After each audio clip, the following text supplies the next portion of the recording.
Well, it's part 3 of the pizza installments. Today, we're going to do the ever-loving Detroit-style pizza. People, what the? Detroit? We got New York.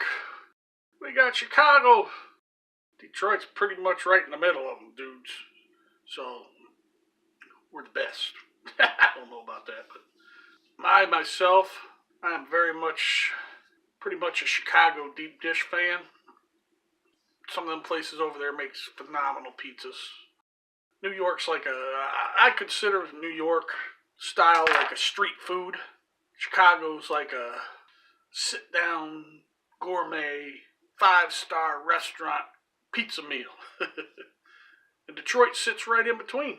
They sit right in between, so we get to both worlds. We can juice it up, make it like a fancy-dancy pizza.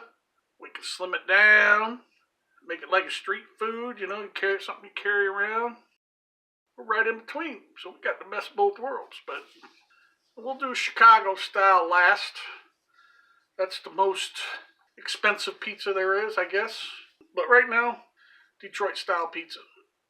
And what I'm going to be making today, 2 pizzas, what's considered small. Italian sausage on mine. The wife likes pineapple. Main thing is the pan. I'm amazed. I look at these pans on the Amazon. $30 for a 10 by 14 large pan. It's insane. And I don't know. I mean, what the hell? People are buying them. I gotta tell you, no pizza company in their right mind would pay $30 for a 10 by 14 pan. I mean, they're not really even that well built. They're thin, basically folded over metal. They're not pressed. It's not like a solid disc or something that's pressed down. These are just basically folded over like sheet metal type pans. I don't get it. Somebody out there has got the market cornered on these things or something, because there's no way, if you're opening a pizza shop, you're going to spend $4,000, $5,000, $6,000 on pizza pans. Ain't nobody going to do that, okay? When I bought my pans, my large pans were about $11 a piece. My small pans were about $8. Toppers were about $4 or $5 a piece. Let me show you these pans. Unbelievable. Here's 2. Considered small pans. 2 of them. Okay? Take a look at this. Ain't nothing special about it. Now these pans, and this is something else too. These pans are what's called iodized. They got a coating on them. A lot of health agencies are starting to require them. I mean, I don't know why. They still start peeling up. But look how that's put together. That's not, that's nothing. I don't understand. What's the big deal? It's got a little metal rim around it, right there. You see that? All that's bent over. Give it some rigidity. Look at this. I mean, it's nothing. Who the fuck is making all this money? I don't get it. A lot of pizza companies won't invest in the lids. So what they do is they stack their pans like this. They have I don't know, 8, 10 high, and then they'll put a plastic bag over top of them. Most people will use what's called a lid. It's one of these things here. It says right on there, I don't know if you can read it, but it says pizzapanlids.com. I don't even know if that's a valid website anymore. I've had these things for years. But anyhow, here's your pan. You got your dough in there resting. Put this lid on top. Kind of just falls on it, sits on there. And then you stack your next pan up. Lid, next pan, so on. That's all I can say about these pans. I'm disgusted. Whoever this Lloyd guy is, fuck you, Lloyd. You ripping people off, man. I'd like to kick you in the junk. Yeah, you heard it. I'll make a special dough video. I'm going to name it Dough 101. Alright, let's go. Got 2 dough balls. Oh, they feel good too. 11 ounces a piece. That's what would be considered like if you look at your Little Caesars, your small Jets, that's how much dough should be used. The large is 21 ounce. Extra large, big Mambo style, was it 32? Nobody sells much of those because everybody likes those corners. That's why I like the smalls, because I cut mine in fours and everybody gets a corner piece. There's no fighting over corner piece, which is good. All right, let's work on the pan situation a little bit here. Okay, these pans have to be oiled, and they use quite a bit of oil. Enough oil where you consider the dough is almost floating in the oil. Little Caesars claim they use olive oil. I call bullshit on this. Everybody else uses corn oil, which is what I've got in here. So I'm gonna lay down some corn oil. It may look excessive, but this is not excessive. Gotta spread that around. I mean, all over. Corners, sides. Sides are important.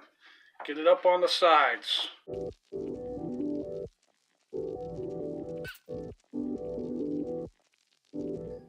Next thing we have to do is get our dough in there. I'm going to press this dough out. I'm going to move this pan. I'm going to press the dough out, hopefully so you can see it. What I'm going to do here. Take a dough ball.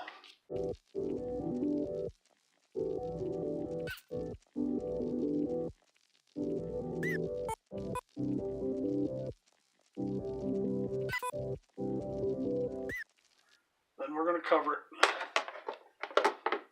I'm going to do the same thing with the next pan. I'm going to lube it up, put some dough in it, and cover it. I'll be right back. We got our second dough slapped out into the pan. Put a lid on it. Stack the next one on top of it. And we set it aside. It's going to sit for, at least an hour. 2 hours maybe. It's got to sit. It's going to rise. And then we'll show you what we do after this. This is what we're going to call double rising. Can't rush this. Can't rush this dough. This process is a very time-consuming process. That's just the way it is. Okay, an hour and a half has went by. Let's see what we got. Alright, she's risen. Now we got to press it out. Now this is crucial. And I'm very pissed at Little Caesars for doing what they do. I don't know if it's all Little Caesars. If it's just a couple stores that does it. But they use dockers when doing this. That is bad. It compresses the dough. It makes the density all wrong. Don't use a docker. Use your hands. All you're going to do is, and they say, well, we want to be able to do it quicker. Well, I don't know how much quicker it is than that, okay? There's nothing wrong with that. I'll even pull the corners up. Look, that's all. Now, that is how you press out your dough. You do not use a docker. You do not cram it down. It's ridiculous what they're doing. You cover that back up, and you let it sit. I would even let this sit out another hour on its own before I put it in the electric ice box. That'll give it a chance a little bit more to rise up. You know, I have used this made fresh in a pinch. When we ran out of squares the night before, I've had to.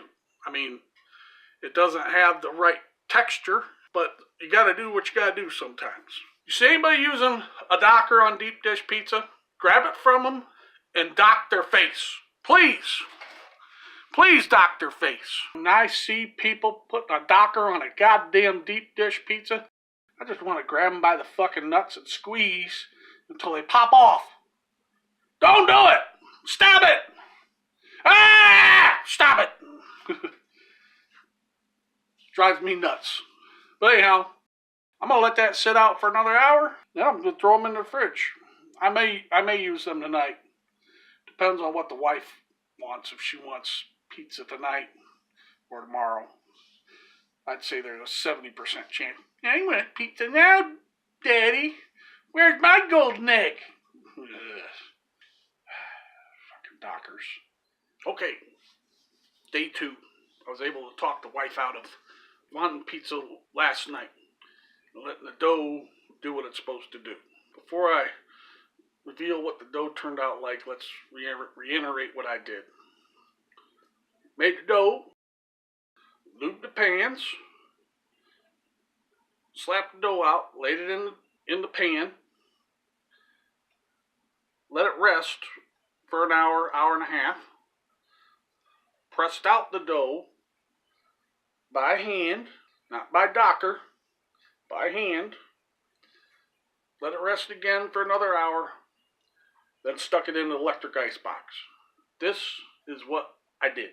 So now we will unveil, take the lids off and see what we got for dough wise. There's the final dough. Risen. That's risen dough. Let me show you the bottom one. There's got a bubble right there. You want to get rid of that. No bubbles allowed. So there you go. That's what we're dealing with. Now we're going to build them. Okay, first thing is sauce. Detroit style pizza from Buddy's, the original square Detroit style pizza people, put sauce on the top. Well, to me, that just doesn't give enough sauce. Jets Pizza, a lot of other people put sauce on the bottom. Me, I'm putting sauce on both, top and bottom. So any bubbles you see with a knife or whatever, but I don't really see too much here, you know.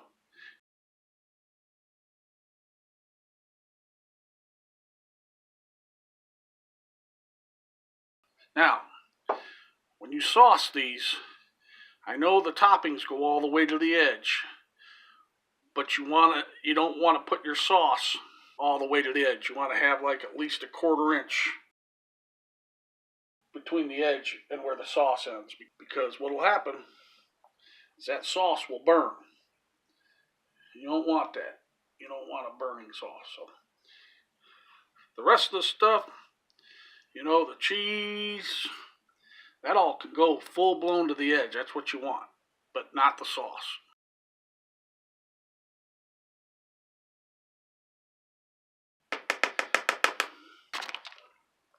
Just lay that on there.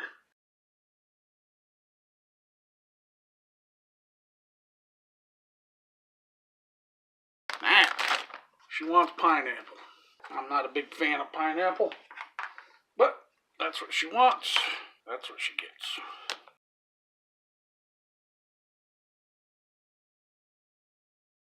Pineapple's one of the toughest things to cook too, because of the water content. She got her pineapple. Put the lid on it. Man, my pizza. There we go. Good.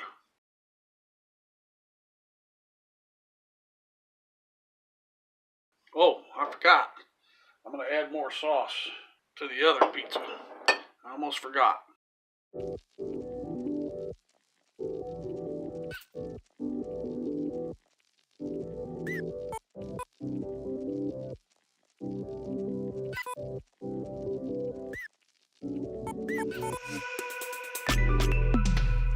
There. Looky. Yeah. Raw going on there, boys and girls. Go like this.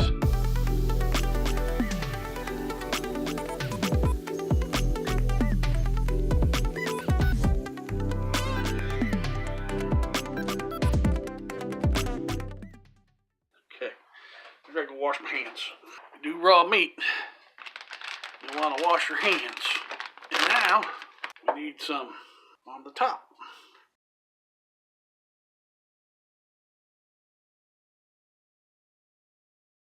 Get that out of the way. There we go. Get it out of there. There we go. With that one. Put some sauce on hers.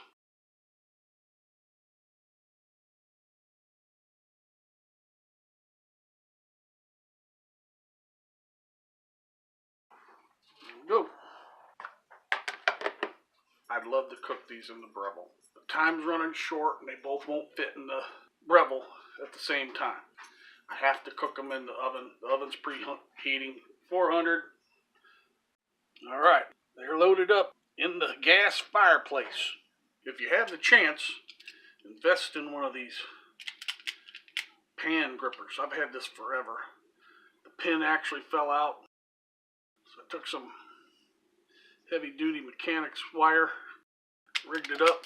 So too cheap of a bastard to buy any new ones, but these help for grabbing pans. 15 minutes in.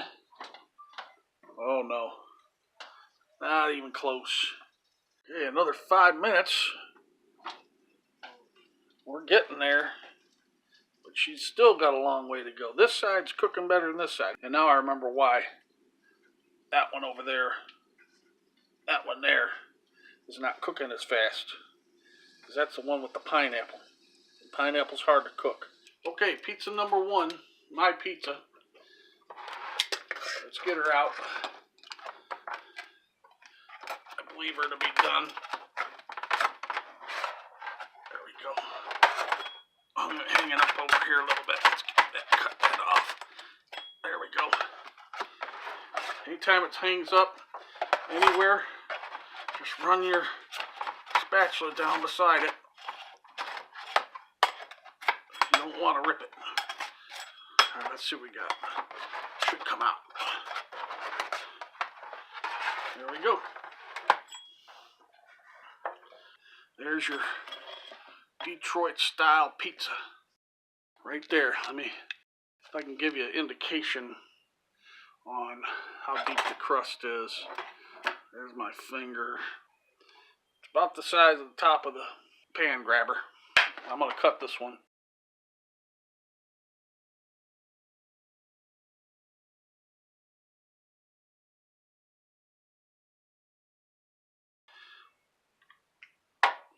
Let's take a look at the bottom. Done.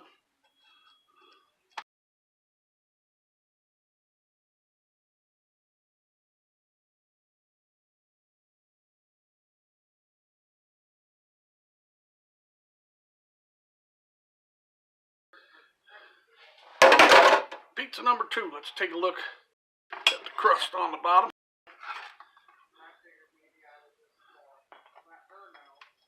Oh yeah, we're done.